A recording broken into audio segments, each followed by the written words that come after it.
Welcome back to another episode of the Flashback Review. J77 here, and I might as well just get right straight to it. Rocky 4 is a movie that is got a very interesting history to me. Um, and it's for the reasons that I think anyone who have seen the film and actually have saw the reviews shouldn't be surprised. This film is the worst reviewed film of the whole entire franchise. Even more worse than five. And the reason why I say that is because five actually has a mixed rating. When it was first released, it was pretty much split. There's no splitting here. It's more in the negative than the positive. And the reason being is that, according to many critics, is that A, the acting was terrible, almost non-existent. B, this film was a propaganda film. C, the way the film was structured, it didn't feel like any of the Rocky films at all. Even three, which had not had some very fond reviews to begin with. And four, this film totally went away from what the other Rocky films have actually gone by.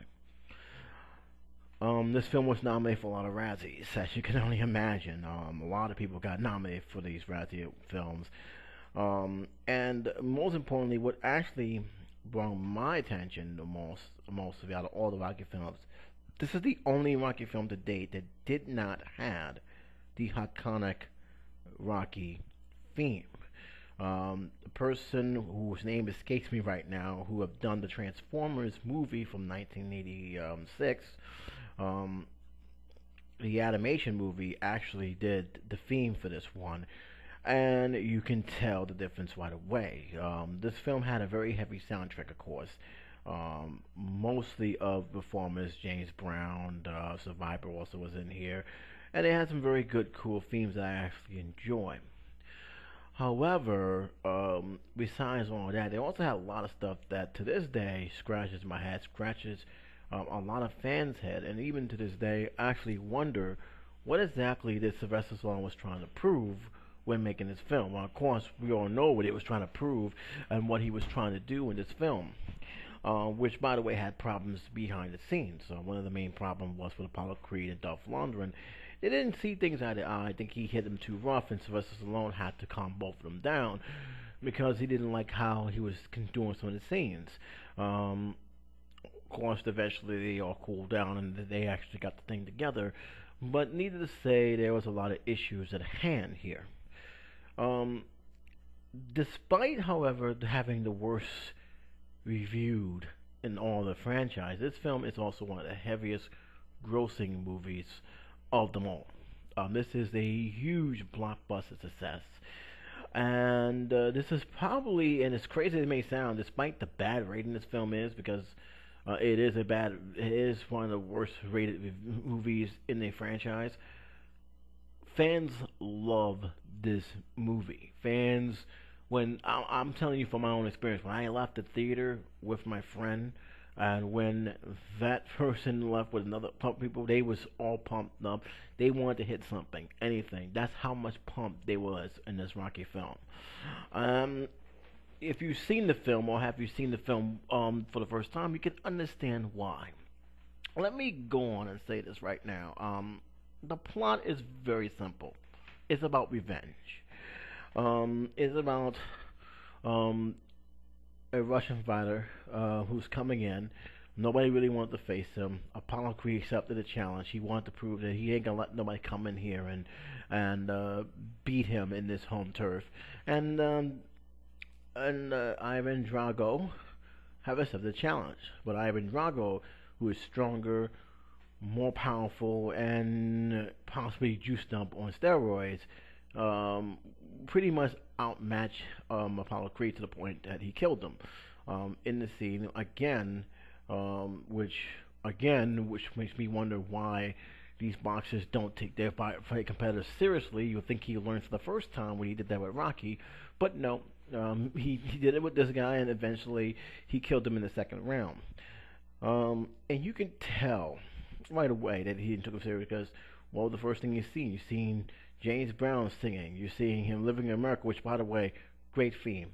no question about it. This is a theme that got even James Brown recognition in a couple of award shows that year, and right away you can see this is where it's leading up to. Now I've mentioned this in Rocky 3 about why I felt had a very strange feeling was how they dealt with his death. Remember, I had a very strong impact when Mickey had died in Rocky 3. There was no question about it. But then again, I didn't see anything that indicated that he was going to die. And when the commercial spot and in the trailers, they let you know off the bat that Apollo's going to die in this film, which pissed me off. It made me mad. They say something like that you want to cover up. You don't want to show that. But once they showed it in the commercials and the TV spot, they killed his friend. I said, "Oh man, here we go. Thank you for letting me know who's gonna kick the bucket this time." And it really ruined any type of feelings that I had because I already knew going in he was gonna die. I was just waiting for what it was gonna do, and I knew from the TV spot and the trailer he was going to die in the ring. So it was no secret about this. It was no shock about this. So I was really disappointed how they handled that situation. I was very, very disappointed how they handled that whole entire thing. Because sometimes trailers go give away something they shouldn't be giving away. That was one of the things they should never give away.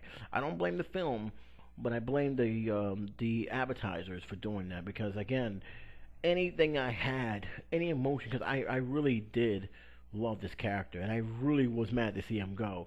But it really took, because I was already grieving before I even got to see the film. And to me, that should not have been that way. That should not, and matter of fact, I'm surprised that they didn't turn a lot of people off because of that. But again, this is a Rocky film. They want to see him get revenge, and revenge he did. He basically didn't care anymore. He basically was so pissed off that he relinquished his title. It was an unsanctioned fight from the box committee just so he can go to Russia to beat him on Christmas Day.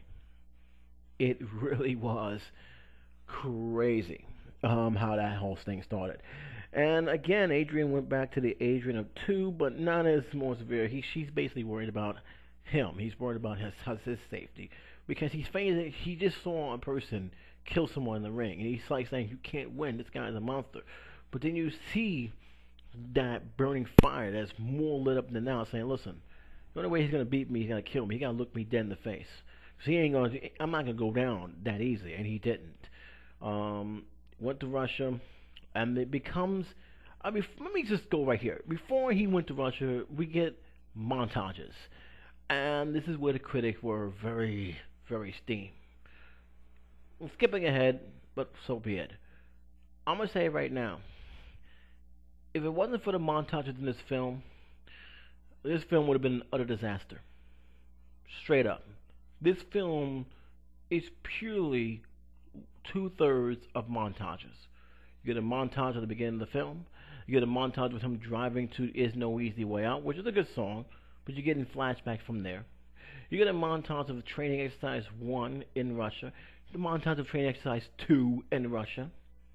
You get a montage in the ring, which is pretty much epic in its own right. You're seeing Rocky and Drago beating each other up through a whole entire montage for music that doesn't even sound like a Rocky music, but so be it.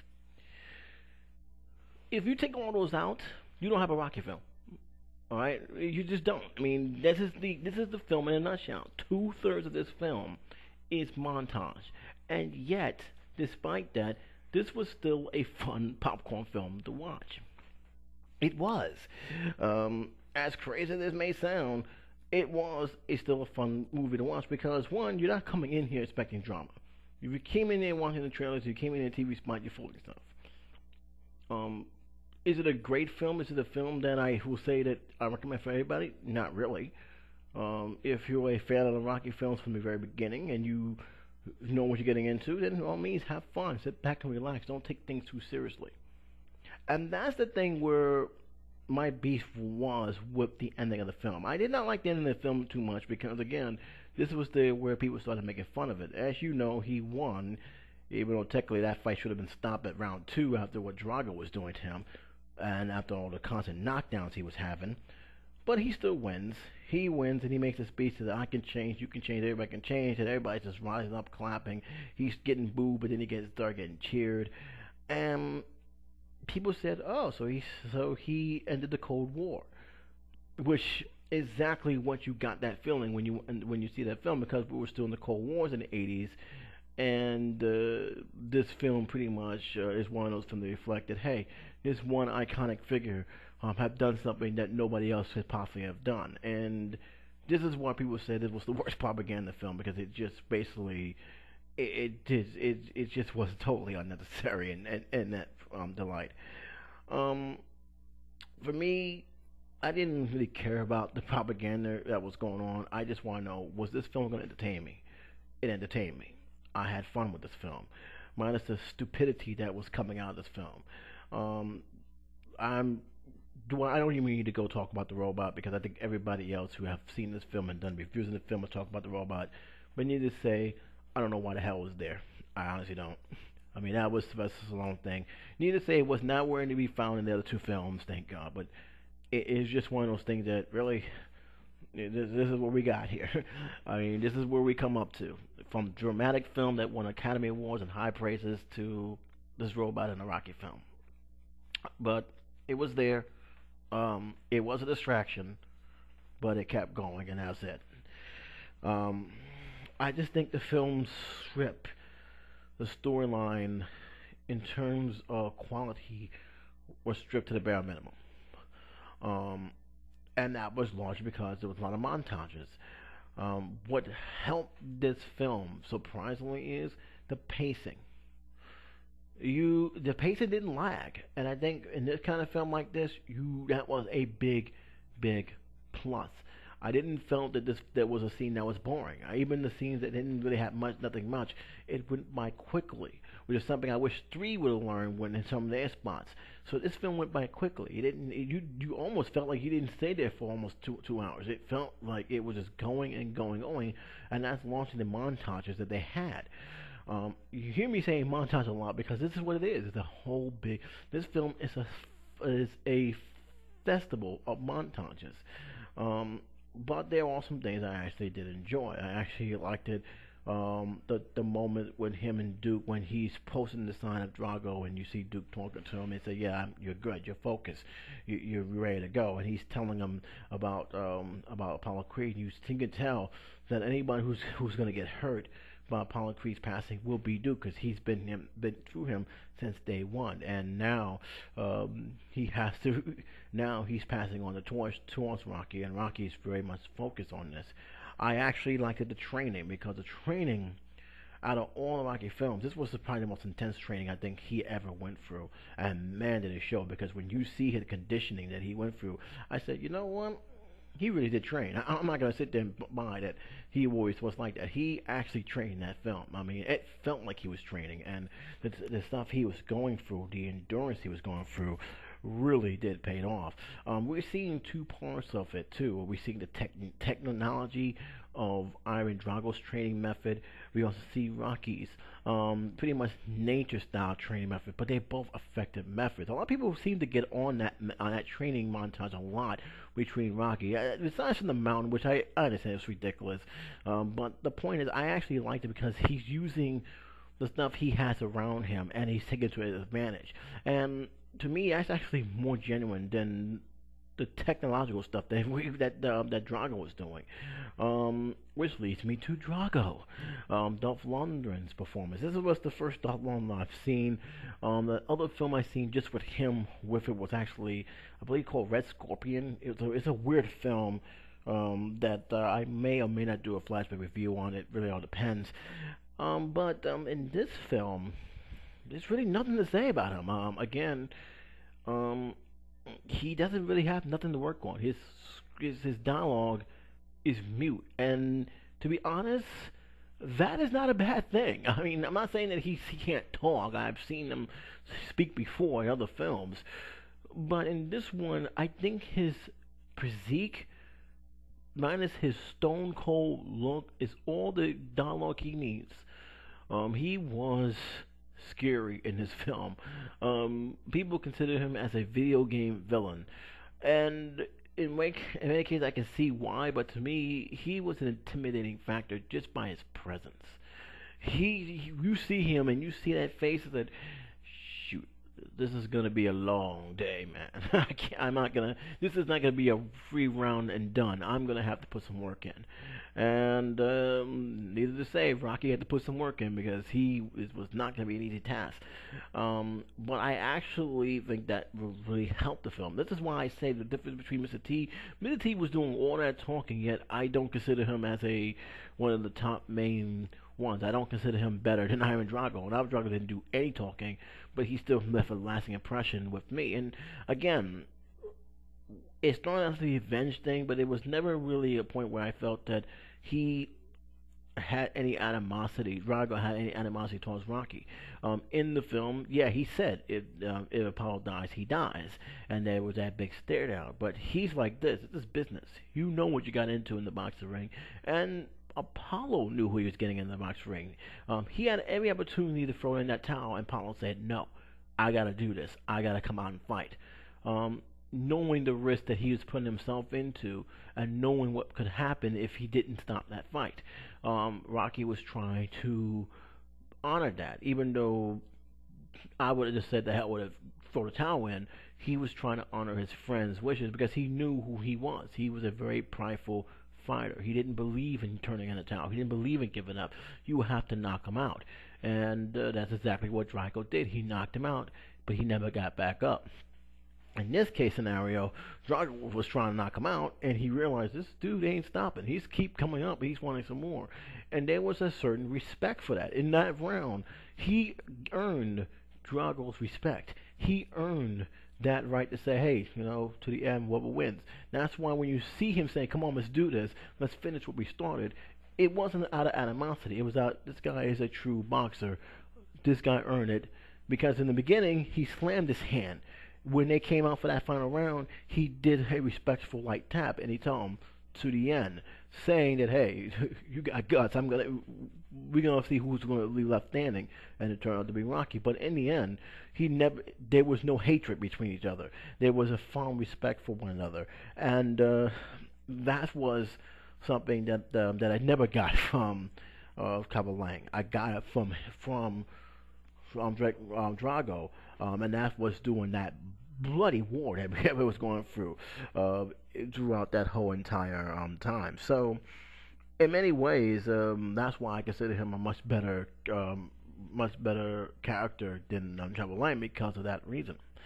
Um, there's really nothing much I can say other than the fact that you can't take this film too seriously.